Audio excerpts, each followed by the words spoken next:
My favorite fall tradition is right before Halloween. I carve pumpkins with like my friends and my family, and we make sometimes we make little faces on them, sometimes we match it to our costumes, sometimes we paint them.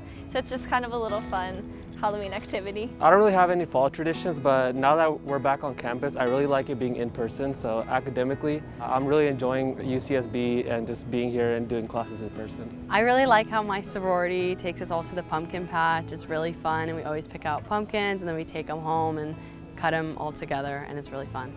My favorite fall tradition would have to be Halloween.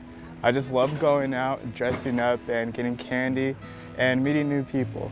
My favorite fall tradition is probably baking sweet potato because I really like sweet potato. It's my favorite vegetable and it's in season, so.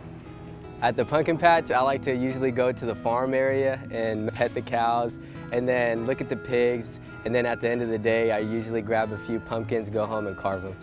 Well, coming from New Jersey, I just came from New Jersey 3 years ago. Things get a little colder, so I like to spend time with the family and dress up warmly, go to restaurants with the family, and I like to just socialize with people and give them gifts.